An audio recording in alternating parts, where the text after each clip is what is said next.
You have to be careful about making a weird show or watching a weird show. Good afternoon, everyone. This is Giles Edwards for Pod 366, a Weird Movies podcast, and I'm joined this afternoon by our very own Pete Turbovich. Hey, Pete. Hey, I'm enthusiastic as always. Yes, we are very enthusiastic, but not half so enthusiastic as Greg, who is doing something marvelous in Wisconsin, I believe. So we have stepped in today to crash through some, I believe, couple cinema and a good number of Blu-ray and otherwise kinds of options. So without interesting little quirky lineup of new releases, a few interesting little closet genres coming up here. Yeah, and I guess we will start in the order provided me by our good old reliable admin, and I will share my screen, hopefully. All right, Pete, do you see something that's kind of dramatic? Yes. What are we looking at here? A mushroom cloud. That sure is a mushroom cloud. Lots of mushroom cloud smoke, some very hot-looking vapors, and it seems to be flowing all over the surrounding ground. This, of course, it's not just any mushroom cloud. This is a mushroom cloud from, I believe, episode 8 of Twin Peaks: The Return. Oh, good curveball. Yeah, I was pretty pleased to find something a little less obvious than many of the alternatives with familiar David Lynchian faces and characters and so on. We are bringing to your attention an opportunity to see Twin Peaks Season 3, quote, the way David Lynch intended, as one long motion picture experience, albeit broken up over 2 days at 9-hour stretches each. Ooh. Yes. And so we have a link for the IndieWire, which will have all the specs for this from an article dated July 3rd. And let's see, looks like if you're in the vicinity of the Metrograph, you can check this out. Some quick scrolling here. I'm trying to see what dates there are, because sometimes we dive in on these scoops, shall we say, a little later than we might prefer. Okay, 2-day marathon will take place. All right, according to this, you've missed it. Well, that's fantastic. That'll teach me not to read the whole article, but it does mean that this version will be made available, I am certain, in the future, both possibly streaming and I bet on disc. So sorry for that big tease. I guess it's, as disappointing as Twin Peaks being canceled in the first place way back in 1991. But keep an eye out for the way David Lynch intended this to see, which will almost certainly be made available for little people like ourselves who weren't in New York City on 4th of July weekend. Huh. Sheepishly moving onward, we have a film that is actually opening today as you view this, and tomorrow as Pete and I record it. Let's get my share screen image better loaded here once I clear out some of these things in my, here we go. All right, Pete, what are we looking at here? Just a couple running around in an apartment, casually dressed, holding hands at the same time, a man and a woman, with perhaps a guy behind them, possibly in pursuit. Possibly. It's kind of unclear because, yeah, that's a very calm looking room there, and whoever's behind them, it's difficult to gauge whether he's in any hurry whatsoever, but these two definitely seem in a hurry. This is a still from, oh, don't tell me, Daniela Forever, which opens in select theaters today as you view this. We will have a link for you to the film website. It's a Wellgo USA Entertainment production with a synopsis being what caught our eye. Grieving the loss of his girlfriend Daniela, Nicholas is consumed by sorrow. He sees a glimmer of hope when he is offered a chance to participate in a groundbreaking sleep therapy that simulates reality. But as dream and memory blur, he must confront what healing really means and whether he's ready to let go. So, plenty of dream stuff going Ah, on. Did you catch the ah. trailer for this? Yeah, I did catch it. Another year, another virtual girlfriend story, but at least this one isn't AI. Yeah, this one is at least a composite of a particular person's memories, and Yeah. some of the dream sequency stuff looked pretty neat. So we'll keep an eye out for this, and happy to hear any feedback if any of you find viewers or listeners out there check it out. Anything to do with dreams and lucid dreams and ambiguous storytelling is always something we'll cast a glance at. So, Daniela Forever out in select theaters today, and certainly going to be coming to a streaming and disc style thing near you at some point in the future. So, that is item number 2, actually happening and not in the past. Hey, Pete, want to tackle this interesting picture? Oh, brother. Well, it's just a mess. It's just a mess of undefined objects and materials piled around one person looking out with one eye Mm, from what's apparently a cage of just random glop. And it's a movie called Else, yes, this. which is the basic premise seems to be where people become something else. I'm That sounds fair enough. Yeah, this yeah, I'm seeing certainly lots of glop as you say. I guess some wires too. So we got some bio and some tech stuff all together here for this. And believe it or not, this is not the David Cronenberg feature of the No, podcast. this is actually much yeah, in a number of ways more Cronenbergian than what we'll be getting a brief mention soon. Let's see if I can find out what these people say. All right, so the plot of this thing with people turning into something else, as Pete said, a romance blossoms between an introvert and a confident woman. But their relationship faces a threat when a strange epidemic causes the infected to merge with their surroundings, trapping the couple in a shape-shifting nightmare. So certainly inspired by Cronenbergian themes from his, shall we say, classic era, Yes. Videodrome and the like. I saw the trailer for this, which was eerie and gucky and enigmatic enough that it caught my interest. So I do believe I'll be whipping up a review for this for next week. It is under drama, fantasy, horror, and romance. So it hits all the great boxes here. Else is available for streaming, and we will have, of course, the pertinent link. Did you see a trailer for this?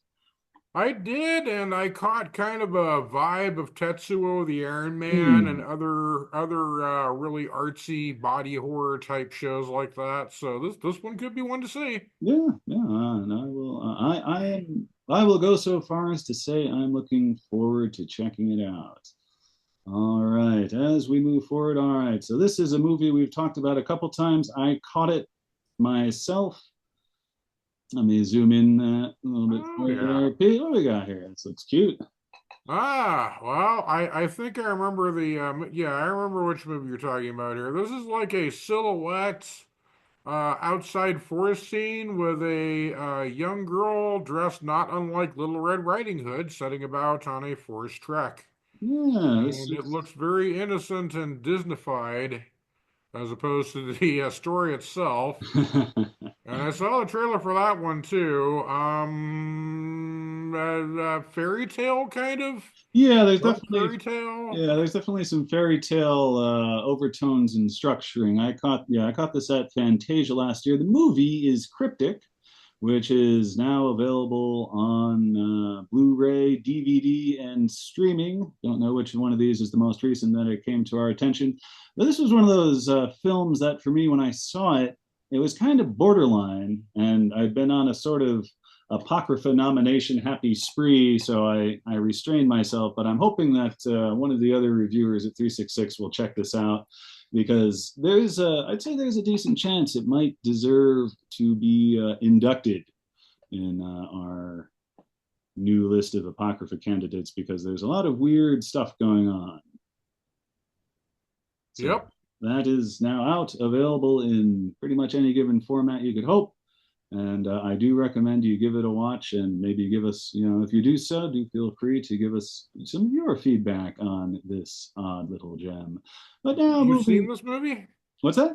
You've seen this movie? Yeah, I saw it. Yeah, it was screened at Fantasia, I Ah. believe, last summer. And I think it was late in the festival, and I was feeling a little self-conscious about how many Apocrypha candidates I'd written reviews for, and that might have been what prompted me to hedge my bets there. But yeah, it's definitely worth a view. Weird or not, it's definitely odd and well worth checking out. So that is Kryptic, and now Right. for we'll have a very sterile image here, Pete. What are we looking at? A nighttime shot of a graveyard or cemetery type setup, except all the headstones are lit up monoliths with some kind of electric window panes in their fronts, with a couple browsing the area. Browsing. Excellent. And this is the David Cronenberg movie. Yes, this obviously screams Cronenberg with its clean cut lines and oh wait, no, this screams, shall we say, later Cronenberg. This is a still from the Shrouds, which, if I'm clicking my tabs correctly, is available now to stream on Prime. You can buy the streaming rights, whatever that may entail, or you can just rent them. And Greg whipped up a review for this when it was out in theaters, and I imagine we'll have a link to that, as well as a link to the stream option for the Shrouds, a contemplative Cronenberg piece that I believe he wrote in part as mourning for the loss of his wife, but I may be mistaken in that recollection there. But any Cronenberg output is something we always check out, and I do recall Greg had good things to say about the Shroud, so now you can check it out streaming on Amazon. Coming up next, we have a very different image here. Oh yes, okay. This would be a old woman and a young woman, and in some kind of indoor setting. It's cluttered, but there's candles in front of them, and they're looking into candles and strung up beads, and it could be reminiscent of a voodoo witches setup. It Seeing a could well client, perhaps. indeed. And golly, I suspect that you know that it is. This is one of the more nebulous images I was able to dig up for the film Sugar Hill from 1974, which is being released on the Kino Cult Marquee. Let's see what they have to tell us about this dug up little oddity. Here we go. When mobsters kill the owner of the exotic Club Haiti, girlfriend Diana Sugar Hill calls upon a voodoo priestess, Mama Maîtresse, to enact justice. Together, they summon Lord of the Underworld, Baron Samedi, who resurrects from the bayou a squad of silver-eyed, cobwebbed zombies to perform Diana's bidding. So that is more than enough of a description for me to be very curious. I checked out the trailer. Pete, did you get to see the trailer there? I'm familiar with the movie by reputation more than anything else, but no, I didn't specifically look at the trailer for this one. I wasn't sure, being that old, if I'd be able to find it or not. But anyway, I'm aware of it by reputation. Does it fit into blaxploitation cinema, or is it just more of a midnight movie type setup? I mean, being from 1974, you could go either way there. Or indeed both ways, conceivably. Yeah, both ways too. Yeah, the trailer was good with one of those great dramatic, matter-of-fact narrator types telling about how some horrible vengeance is going to be enacted upon the mob by the undead hordes under the power of the titular Sugar Hill. And so I'm certainly interested enough to check this out at some point, see some no good criminals get their comeuppance in dark, macabre, and black magical ways. So this is now out with special features, including audio commentary from 1, 2, 3 film historians, another audio commentary from the director, Paul Maslansky, interview with various actors, theatrical trailer, and of course, this being 74, there's some radio spots that are included on this, which are probably of interest, since I don't remember the last radio commercial I heard for a movie release, but oh, MPAA rating is PG, which will be of interest to some. This was back when PG had a much broader band of what was allowed. Classics like Ralph Bakshi's Wizards are PG. In fact, all that stuff before Indiana Jones and the Temple of Doom. You could do a lot in PG. If it was sub R, it was PG. So this probably would get a different rating these days. But regardless, this looks like a lot of fun. A blaxploitation midnight movie supernatural revenge film that is at long last available on Blu-ray. We will, of course, have links to that. And let's travel forward, shall we, Pete? What's my next image here? I think, we've seen this before. But what do we got?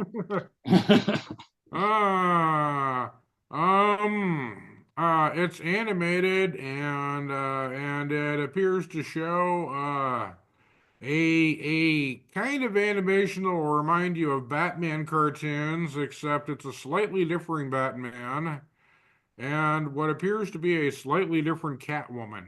Mm-hmm. And when I say Batman, I should be cautious that that's not the guy who's a baseball player who carries a bat around, but in fact a guy who is a superhero themed after bats, of course. Yes. This is a still from an AU imagining of the DC Batman universe. I checked this out, I don't know, a couple months back now, and a very exciting, fun interpretation of the Batman world. The title, of course, here we go, Batman Ninja, is available for you, I, and everybody interested on 4K UHD. And this is directed by Junpei Mizusaki. And this is a lot of fun. And having seen it and the follow-up film, I do highly recommend this feudal era Japan reimagining of the Batman character. Robin shows up, as do half a dozen or so of the primary rogues gallery types from this. So this is wonderfully animated. One of those great things that, there's a lot of preposterousness in it, but taken seriously by the character. So it feels, feels very comic book in a good way. And this is now out on 4K with scant indication of what actually that entails. But regardless, of course, we're going to be able to count on a good quality image. And hopefully they'll include the original Japanese language version with pertinent subtitles, because, well, I have very mixed feelings about dubbing. And you'll miss some of the whiz-bang reading subtitles, but it'll sound probably better to hear the original cast doing their thing. So that is out, HD, coming at you, and this is different. Can you? Yes, it is. Is it my turn again? I mean, I can take a crack at this if you want. We're in an old-fashioned phone booth, I guess, with a very old-fashioned dial telephone, mid-century, with a lipsticked mouth pasted onto the phone for some reason. We're looking at the back of a character wearing a backless dress and I guess one glove or sleeve on her arm, and she's about to use said phone. Yeah, The closest I can get to clues here. yeah. So yeah, we don't see her face. Young woman, hair done up in a bun, and I guess looking sort of in the dark here. I think she might have a white glove, which we see on the left, and possibly a black glove on the right, which is obscuring it because I do see the bare outline of the mouthpiece. So this telephone booth style interior was, for some reason, the picture I grabbed for Cafe Flesh, which Oh, yes. has any number of other more dynamic images. I only stumbled across those checking out a couple trailers for them. You have any experience with Cafe Flesh, Pete? No, I don't. Sorry to say, it's on my to see list. Well, you're in luck then, because golly, if there isn't a Blu-ray that is now out for Cafe Flesh, that I'm going to see. Yeah, there's some interesting things. There's obviously the head in the cage surrounded by lithe women goes on, and various sort of peak art house porno-esque what's it's from was this 1982, I think this came out. Oh, Let me scroll down just well, to this is older than I know. I've double. been hearing about this one for a while. I've been meaning to get around to it. Yeah, yeah, me too. Well, yeah, I know I've heard the title and now I know what it is. I'm very curious. Described as truly one of the most delirious film experiences you can have, Cafe I'm Flesh sold. is Cafe Flesh is a dystopian sci-fi offering from one of America's true originals. The time, 5 years after nuclear apocalypse. The survivors, post-nuke thrill freaks looking for a kick. Able to exist, to sense, to feel everything, accepting pleasure. In a world destroyed, survivors break down to those who can and those who can't. 99% are sensual negatives. Call them Eros casualties. They want to make love, but the mere touch of another person makes them violently ill. The rest, the lucky 1%, are sensual positives, those whose libidos escaped unscathed. So, some pretty oddball and high-minded explorations for what I believe is an X-rated motion picture, which has a brand new 4K transfer from 35 millimeter original materials, audio commentary from the director and co-writer, interviews with said person and others, theatrical trailer and on-set footage. And so, yeah, if you dig around for any clip or trailer for this, you will probably be, well, your curiosity will probably be as piqued as mine was when I just checked those out not too long ago. So this, I believe, has also been lurking around the reader suggested queue for quite a while. Oh, And really? We never actually reviewed it? well, I think it wasn't really. If it has been, the reason we wouldn't have that is because I don't think there was any good copy easily available. So probably any number of original VHS or bootlegs or what have you. But now, Okay. having been patient, we can check this out, and is probably as pretty a transfer as has ever been presented to the world. So that is Cafe Flesh, All Blu-ray, right. 4K. And this brings us now to our last image, which I'll zoom in a bit here.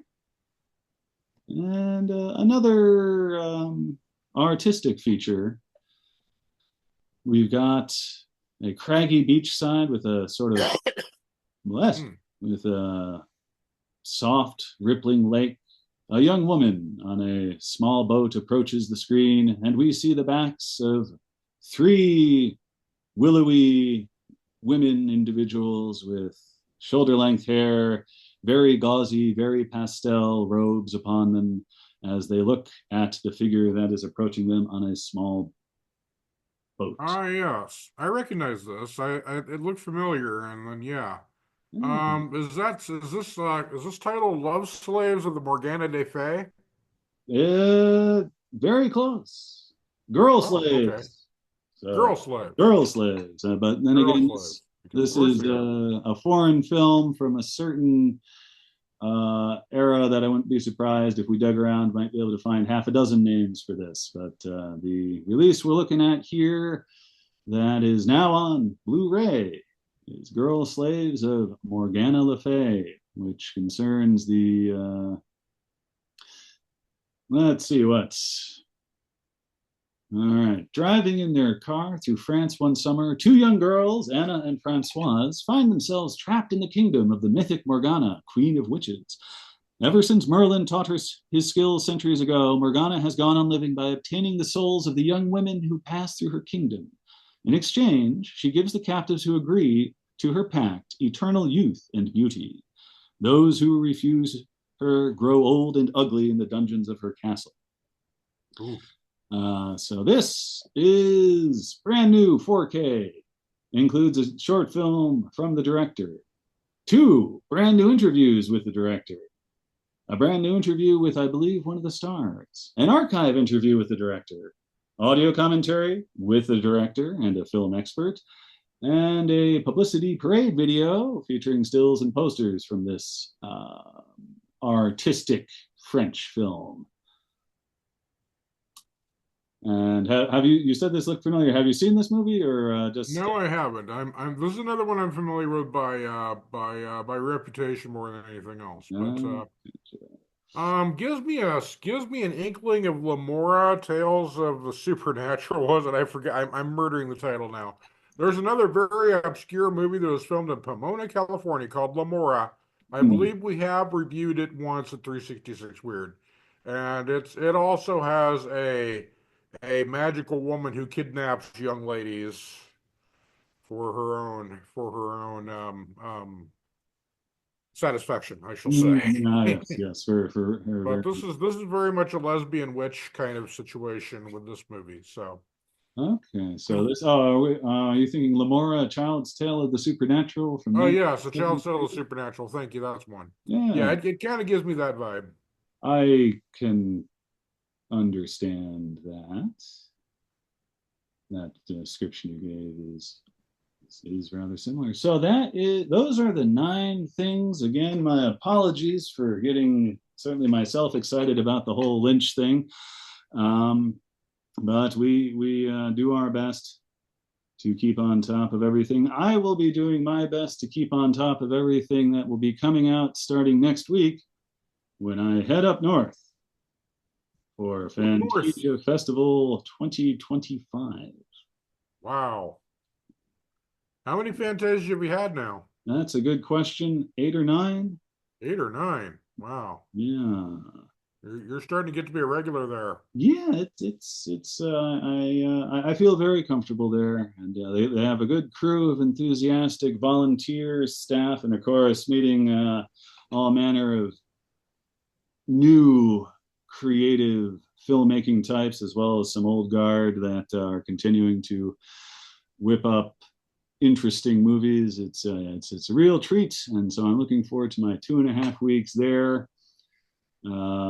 Getting the scoop on a festival that was full enough that they actually had to add an extra day to the front. So I will be Oh, wow. Yes, presuming I get there in time. I may just barely make a screening the first actual day. I had planned on showing up the day before, and then they moved the day before.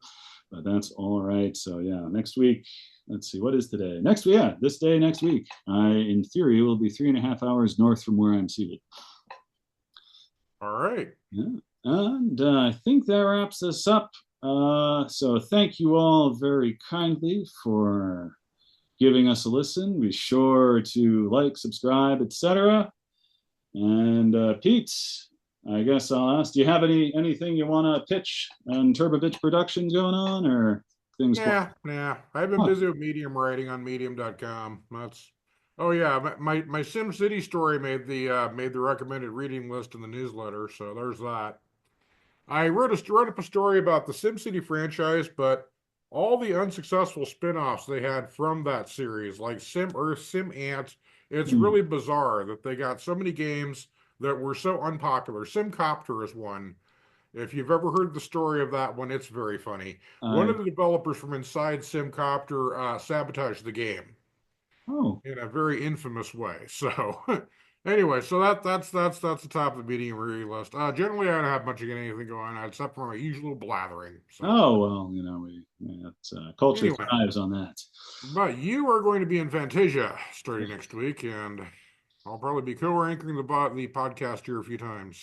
Yeah, sounds good. So that said, Pete, it was great to chat with you. Everyone else, be sure to like, subscribe, tell your friends, and stay tuned next week as information comes flooding in from the Great White North.